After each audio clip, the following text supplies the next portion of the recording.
అజాత శత్రువు అంటారు కదా, మీకు ఎవరు అవి గిట్టని వాళ్ళు ఎవరు ఉండరు. రాజేంద్ర ప్రసాద్ గారికి మీకు గ్యాప్ వచ్చిందా సార్? మధ్యలో మీరిద్దరు ఉన్న మాట మాట చిన్న మనస్పర్ధలు వచ్చాయా? ఉంటాయిలేండి అలాంటి చిన్న చిన్నవి ఉంటే అంటే ఎందుకు వచ్చింది సార్ అసలు? అంటే ఆయన చాలా మంచి ఆయన, మీరు చాలా మంచివారు కదా సార్. అయ్యో, మంచితనం అయినప్పటికీ కూడా చిన్న చిన్నవి ఉంటాయండి. ఇంకా అవన్నీ ఇప్పుడు ఎందుకు మళ్ళీ తిరిగి అంటే నేను అలాగే అనుకున్నాను సార్, కానీ మా ప్రవీణ్ తప్పకుండా ఇది అడిగి తీరాల్సిందే అని చెప్పాడు. ఎందుకంటే మాది కూడా ఇప్పుడు ఈ ఇంటర్వ్యూ కూడా మాకు the knowledge sir. Rajendra Prasad చాలా మంచివాడు అండి, మంచివాడు కాబట్టే నా ఆర్గానిక్ మావుకి వచ్చినప్పుడు కూడా చేశాడు మళ్ళీ. ఇది నాకు ఈ సమస్య మాయిలోడప్పుడు వచ్చిందండి. మాయిలోడినప్పుడు వచ్చింది కదా అలాగని చెప్పేసి ఏమీ ఆగలేదు. తర్వాత తర్వాత నేను సినిమాలు చేయలేదండి ఆయనతోటి. తర్వాత ఏదో సరదాగానో ఏదో అలాంటి సినిమా ఒకటి చేశాను. అప్పుడు కూడా ఆయన చేయడానికి సిద్ధపడ్డాడు ఆయన. కానీ మీరు భలే కాంబినేషన్ మీ ఇద్దరిది. చాలా మంచోడు అండి మనిషి, మంచోడు. కాకపోతే చిన్న తిక్క ఏంటంటే చిన్న ఇబ్బంది ఉంటుందండి, చిన్న ఈగోనెస్ ఇంకోటో ఉంటాయి. బతిమాలకు చేయించుకోవాలి తప్ప. అదే. సో యాక్చువల్లీ మీకు పెద్ద సవాలే మామూలుగా కూడా, అంటే అందరికీ చెప్పి మీకు కావాల్సినట్టు చేయించుకోవడం అనేది. బట్ అంత ప్యాషన్తో ఎన్ని సినిమాలు, ఎంత మంచి సినిమాలు తీశారు కృష్ణారెడ్డి గారు మీరు. అండ్ అన్ని హిట్లు, అన్ని గొప్ప పేరు తెచ్చుకున్నాయి, అవార్డ్స్ తెచ్చుకునే సినిమాలు ఉన్నాయి. అసలు యమలీలలో అలీ గారిని పెట్టాలి హీరోగా అని ఎంతమందికి స్ఫురిస్తున్నాడు? ఆ టైంలో ఉండదు ఎవరికి. అంటే అప్పటికి నేను బాగా ఎదిగి ఉన్నానండి. ఇప్పుడు ఏంటంటే అప్పుడు చాలా మంది నాకు పెద్ద వాళ్ళు కబుర్లు చేశారండి, పెద్ద హీరోలు. అదేదో ఆలీని పెట్టి చేస్తున్నారట కదా మీరు, మేము చేస్తా ఉండేది అలాగని. ఇవే ఇప్పుడు అంటే ఇప్పుడు వేరే పెద్ద హీరోలు, ఇప్పుడు మళ్ళీ కలుస్తామని చెప్పిన వాళ్ళు, బట్ అప్పుడు వేరే పెద్ద హీరోలు. అప్పుడు వేరే పెద్ద హీరోలు అండి. కానీ చెప్పారా మీకు అలీ గారిని కాదు నేను జాయిన్ చేస్తామని చెప్పారండి. చెప్పినా సరే నేను అలా కాదు, అది ఆలీ అయితేనే పండుతుంది ఆ సినిమా అని అంటే, సరే మీ ఇష్టం మీది చెప్పారు. అక్కడికి సౌందర్య కూడా చెయ్యను అని చెప్పిందండి, చేయనని చెప్పిందండి. అలీ అంటే అలీ గారి అడ్వాన్స్ తీసుకున్న తర్వాత చేయనని కూడా చెప్పేసిందండి. సినిమా చేయను, 15 రోజులు టైం ఉందండి, నేను చేయను అలాగే. చేయకపోతే మానేయమ్మా, ఎందుకు చేయవు నేను తెలుసుకోవాలి మరి, ఎందుకంటే 15 రోజుల్లో ఉంది కదా మరి. అయితే లేదండి, పెద్ద హీరోలు అందరూ కూడా ఇలాగా ఆలీ పక్కన చేస్తున్నాం ఏమిటి అని చెప్పి కొంచెం హెసిటేట్ చేస్తున్నారండి అని చెప్పింది. సరే పాపం, సరే తప్పే ఉందమ్మా, నీ భవిష్యత్తు నువ్వు ఆలోచించుకోవాల్సిన అవసరం మాత్రం డెఫినెట్గా ఉంది, నువ్వు ఆలోచించుకో, ఏం ఇబ్బంది లేదు, నేను వేరే హీరోయిన్ పెట్టేసుకుంటానులే అని చెప్పి వెళ్ళి ఇంద్రజని ఫైనలైజ్ చేశానండి. ఏంటి సార్? ఇంద్రజ గారు ఇంద్రజని ఫైనలైజ్ చేసి, అప్పుడు ఏదో చిన్న బేబీలా ఇట్లా ఉంటే ఆ లైట్ వేయండి అని చెప్పాను. ఏదో షూటింగ్లో ఉందండి ఇంద్రజ, లైట్ వేస్తే చూసి అమ్మాయి బాగుంది ఓకే అని చెప్పాను. అంటే నేను ఆలోచించాలి ఫేస్ వరకే కదా, నేనేమి స్ట్రక్చర్లు చూసి ఇవన్నీ చూడవలసిన అవసరం నాకు లేదు. ఎప్పుడు అసలు మీరు ఒక అది అంటే కన్సిడర్ చేయలేదు సార్, ఫిగర్ ఎలా ఉంది? ఫిగర్ గురించి నేను పట్టించుకోనండి, ఫేస్ మాత్రం పట్టించుకుంటాను, చాలా ఎక్కువ పట్టించుకుంటానండి. ఎంతలాగంటే నేను బాగా డీపర్గా వెళ్ళిపోతానండి. అంత పర్ఫెక్షన్ వస్తుందా రాదా, ఎక్స్ప్రెషన్ అంటే కళ్ళతోటి చెప్పేది ఉంటుందండి, చిక్స్తో చెప్పేది ఉంటుందండి, నవ్వుతో చెప్పేది ఉంటుందండి, ఇట్లా రకరకాలుగా ఉంటాయండి, నొసలతో చెప్పేది ఉంటుందండి. ఇవన్నీ పలుకుతాయా పలకవా అని మాత్రం చెక్ చేసుకుంటానండి. చేసుకున్న తర్వాత నేను ఓకే చేస్తానండి. సో అలా ఇంద్రజ గారిని అంటే కాకపోతే మరీ కొంచెం ఇలా లావుగాను ఉంటే ఇప్పుడున్నటువంటి టర్మ్స్కి కరెక్ట్ కాదు కాబట్టి కాస్త స్లిమ్గా కాస్త బాగా ఓకే ఇలా ఉన్నా, బట్ ఫేస్ మాత్రం చాలా ఎక్స్ప్రెసివ్గా ఉండాలండి. మళ్ళీ గుడ్గా ఉందా బ్యాడ్గా ఉందని కూడా నేను చూడనండి, ఎక్స్ప్రెసివ్గా ఉండాలి అది. అంటే చెప్తా ఉంటే చాలండి, చిన్న అంటే ఇప్పుడు చూడండి, ఇప్పుడు నేను మీతో మాట్లాడుతున్నాను, నేను మాట్లాడుతూనే చిన్న ఎక్స్ప్రెషన్స్ మీకు పలుకుతూ ఉంటాయి. అవును, అలా పలకాలండి. గ్రేట్ సార్, చాలా బాగుంది. అయితే మీరు ఇంద్రజ గారిని తీసుకొచ్చినాక మళ్ళీ ఎలా? ఇంద్రజ గారిని తీసుకొచ్చిన తర్వాత మళ్ళీ తర్వాత మాయిలోడి సినిమా కంప్లీట్ అయిపోయిందండి. తర్వాత ఎమ్మెల్యేల సినిమా కంప్లీట్ అయిపోయిన తర్వాత శుభలగ్నం సినిమాకి వచ్చినప్పుడు సౌందర్య ఫోన్ చేసి, సార్ నేను ఒక చిన్న తప్పు చేశాను, నేను రెక్టిఫై చేసుకునే ఛాన్స్ కోసం నేను చూస్తున్నాను సార్, మీరు అవకాశం ఇస్తే అదేంటమ్మా అంత మాట అన్నావు నువ్వు, అదేంటి నీ సొంత అన్నయ్య లాంటి వాడు నేను, చెప్పమ్మా నీకు ఏం కావాలో చెప్పు అంటే, లేదండి మీ సినిమాలో నేను కనీసం నిలబడినా సరే సరిపోద్ది, సౌందర్యం ఉంది అనేటటువంటి చిన్న పదం వినిపిస్తే చాలు నాకు అలా. సరేనమ్మా నేను ఏదో ఒకటి చేస్తానులే అని చెప్పి అప్పుడు ఈ సాంగ్ చేశానండి బాబు మోహన్ పక్కనే. మరి బాబు మోహన్ పక్కన చేస్తావా అని కూడా అడిగానండి. 100% చేస్తాను, ఎవరైనా నాకు అనవసరం అండి, మీ సినిమా అయితే చాలు నేను చేస్తాను అంతే, అందంతే చేస్తుంది. ఎలా వచ్చి ఉంటుంది ఆవిడకి ఆ రియలైజేషన్? అంటే ముందు వద్దనుకున్నప్పుడు అప్పుడు ఏంటంటే, అప్పుడు తన మెదడులోనో మనసులోనో మొత్తం మీద ఈ బయట నుంచినటువంటి చెప్పిన మాటలన్నీ కూడా బాగా ఎక్కాయి. అంటే పెద్ద పెద్ద పెద్ద పెద్ద హీరోలు ఉంటేనే కానీ చేస్తే చిన్న హీరో మరీ జాలీ లాంటి చిన్న హీరో మీద చేయటం ఏంటి అలాగని కోట కూడా మానేశాడండి. అయ్యో, మానేస్తే చేయలేనంటే అప్పుడు కోట బదులు భరణిని పెట్టాను నేను. అందుకనే మీకు అప్పటి నుంచి కూడా నాకున్న అనుభవంతో అండి నేను చెప్తున్న మాట ఏంటంటే, క్యారెక్టర్ కన్నా చిన్న హీరోని పెట్టుకుంటే, చిన్న ఆర్టిస్ట్ని పెట్టుకుంటే ఎప్పుడు మీకు నో చెప్పే ప్రసక్తి ఉండదండి. మనం ఏమైతే అనుకుంటున్నామో అది ఎగ్జాక్ట్గా తీసుకురాగలుగుతాము. లేకపోతే చెప్పిందల్లా విని వాళ్ళు చెప్పేదంతా విని వాళ్ళ బ్రెయిన్లో ఏమైతే ఉందో దాన్ని మాత్రం మనం ప్రొజెక్ట్ చేయాల్సి వస్తుంది. మీకు పెద్ద పెద్ద సినిమాలన్నీ కూడా ఫ్లాప్ అవడానికి ప్రధానమైన కారణం ఇది మాత్రమే. ఎందుకంటే వాళ్ళకి అంత బ్రెయిన్స్ ఉండవండి, అంత స్ట్రక్చర్ ఉంటుంది, బాడీ ఉంటుందండి, కానీ బ్రెయిన్ వాడతారు, అక్కడే వస్తుందండి మెయిన్ ప్రాబ్లం. లేని బ్రెయిన్ వాడేటటువంటి ప్రయత్నం చేయటం వల్లే మీకు సినిమాలన్నీ కూడా వరుసటి ఫ్లాప్ అవుతున్నాయి. అందరు హీరోలు అంతేనా సార్? మీరు డామ్ అని చెప్పారు, బద్దలు కొట్టి వాళ్ళ వద్దులండి ఎందుకు సార్, అంటే సీరియస్ గా, బికాస్ నిజంగా హీరో సెంటర్ కి రెమ్యునరేషన్స్ అవి కూడా పెద్ద బయట వాళ్ళు కాదు మన వాళ్ళే కదా. అవును, అంతే కదా, చించుకుంటే కాళ్ళ మీద పడుతుంది అనేది సామెత ఉంది మనకి. అవును, ఎందుకు మనం చించుకుని మన కాళ్ళ మీద మనమే పడేసుకోవడం, వాళ్ళు మన వాళ్ళే కదా. పోనీ ఒక క్లాత్ వేసి అప్పుడు కడుపు చించుకుందాం సార్, క్లాత్ తీసేయచ్చు. అంటే నేను అడగడం అది కాదు సార్, నిజంగానే హీరో సెంట్రిక్ సినిమా బాగా అది ఇంకో స్కూల్ ఆఫ్ థాట్.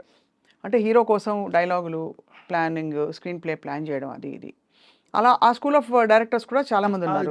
వాళ్ళు కూడా సక్సెస్ఫుల్ గా రన్ అవుతున్న వాళ్ళు ఉన్నారు తప్పకుండా. అవును కదా సార్, అంతే కదా. కథే ఇదిగా పెట్టుకున్న వాళ్ళందరూ కూడా కథ మీద రన్ అవుతారు సార్. సినిమా మీద, సినిమాకి దానికి సంబంధించినటువంటి అనువుగా హీరో మంచి అన్న చేయొచ్చు, చెడు కూడా చేయొచ్చు అండి. ఏదైనా చేసినా సినిమా హిట్ అవ్వడానికి ఏం కావాలో అది మాత్రం కోరుకుంటారు, దాన్నే ప్రజెంట్ చేస్తారు, అప్పుడే డెఫినెట్గా ఆడితే కూడా రండి.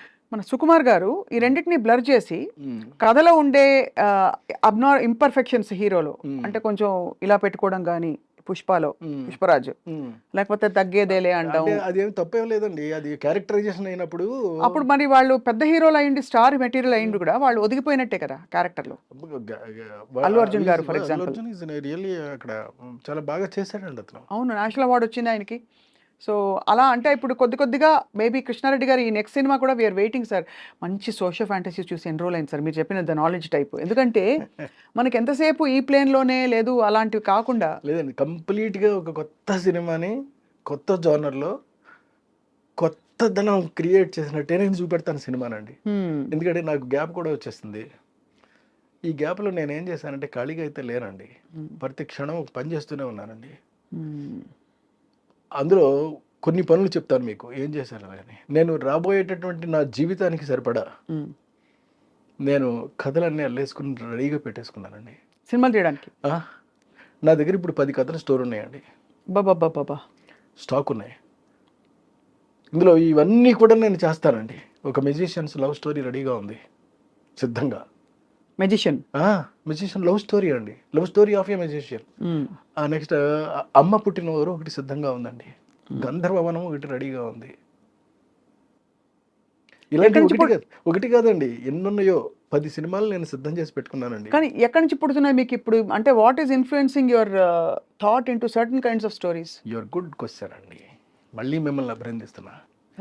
నాకు అంటే ఒక మనిషికి ఒక జల ఉంటుందండి, అది బ్రెయిన్లో అన్నా ఉండొచ్చు, బాడీలో అన్నా ఉండొచ్చు, ఏదన్నా ఉండొచ్చు అండి. అది బ్రెయిన్లో ఉంటే ఒకలా ఉంటుందండి. అది బ్రెయిన్లో ఉన్న వాళ్ళు ఏం చేస్తారంటే, నా దగ్గర ఈ కథల యొక్క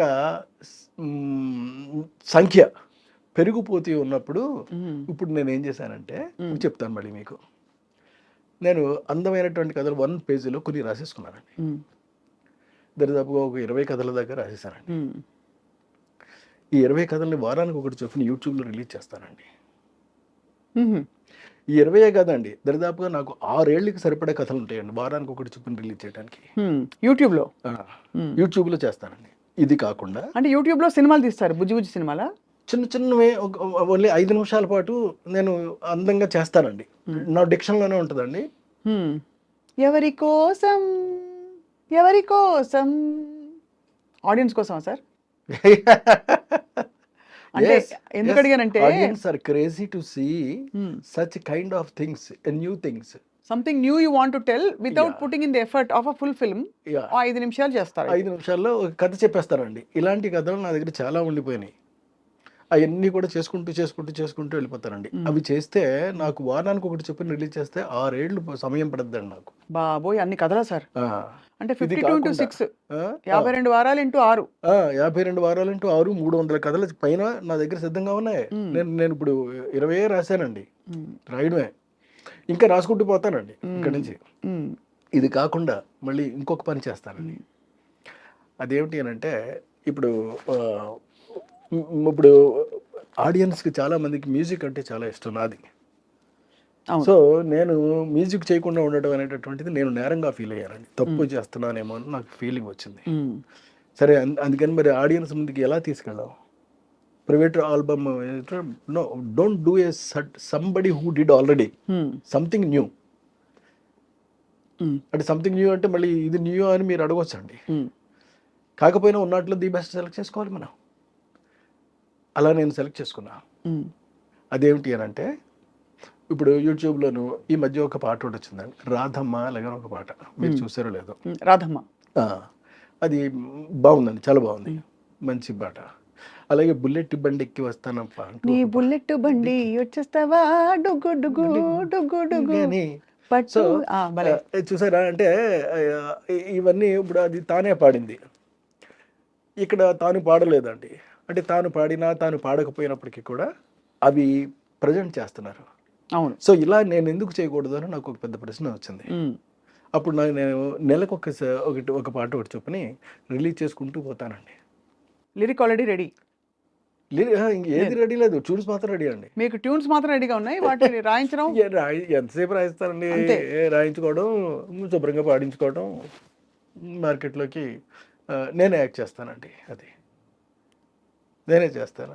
ఎవరో కహమ్మాయినో ఇంకొకరినో వేసుకుంటానండి.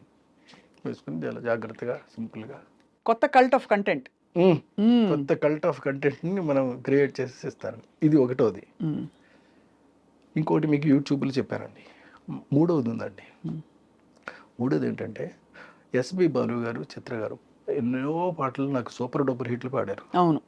అందుకని నేను వాళ్ళ నేను పాడుతున్నట్టుగా, యాక్చువల్గా నేను పాడడం కాదండి, అది బాలు గారే పాడడం, కానీ నేను నటిస్తాను అంతే. బాలు గారి పాటకి, చిత్ర గారి పాటకి ఎవరినైనా ఇంకో లేడీ ఆర్టిస్ట్ని వేసుకుంటానండి. వేసుకుని మిగతా ఆర్కెస్ట్రా అంతా పాట అలాగే వస్తుందండి. అదెందుకు సార్? ట్రిబ్యూట్ లాగా? ఏది? మీ ఊరికి ఒక బ్యూటిఫుల్ మెమరీ లాగా? కాదండి, వాళ్ళందరికీ కూడా ఒక మెమరీని మళ్ళీ తిరిగి ఇవ్వడం కోసం నేనే పాడుతూ, నేనే యాక్ట్ చేస్తూ సూపర్ చేస్తానండి. చేస్తే అది నెలకు ఒకటి రిలీజ్ అవుతూ ఉంటుందండి. ఎవ్రీ అంటే ఒక 15 డేస్కి ఇది రిలీజ్ అయితే 1వ తారీఖు నాడు అది రిలీజ్ అవుతుంది, 15వ తారీఖు నాడు ఇది రిలీజ్ అవుతుంది, 1వ తారీఖు నాడు అది రిలీజ్ అవుతుంది, 15వ తారీఖు నాడు ఇది రిలీజ్ అవుతుంది, వారం ఆదివారం రిలీజ్ అవుతాయి. ఇందులో కూడా నాకు స్వార్థం ఉందండి. నేను చేయబోతున్న సినిమాల్లో రేపు పొద్దున్న వరుసగా నాకు సినిమాలు వస్తాయండి. అంటే బయట వస్తాయని కాదు, నేనే సొంతంగా చేసుకుంటానండి. సినిమాలు నేను రేపు ప్రిపేర్ చేసి, ఎందుకంటే అలా సినిమాలు చేయడంలో కూడా ఒక స్వార్థం ఉంది. అందులో మళ్ళీ ఉందండి, తక్కువ బడ్జెట్ తోటి. నాకు తెలుసు అండి, అది ఎలా సినిమాలు చేయాలో తెలుసు. ఎక్కువ ప్రాఫిట్ వచ్చేలాగా, అంటే ఊహించనంత ప్రాఫిట్ వచ్చేలాగా మాత్రం చేస్తానండి. ఇదేంట్రా ఈ సినిమా, ఇది ఇంత తక్కువ అవ్వదే, కానీ అందులో 400 అవుతుంది అంతే. అంతేనా? అంతే. అంటే తక్కువ అంటే ఎంత సార్ మీ దృష్టిలో? ఇప్పుడు ఎందుకంటే అన్ని కోట్లలో ఉంది లెక్క. ఎక్కడ అంటే ఇప్పుడు అంకి చెవి, ఇప్పుడు నేను వదిలేను అనుకోండి, ఇంతేనా అంటారు కాబట్టి అలా అనకుండా మీరు తీసేసి ఈ ప్రోడక్ట్ వాల్యూ ఇంత అని చెప్తారు అంతే. అంతే. అంటే it's idea more than anything. అంటే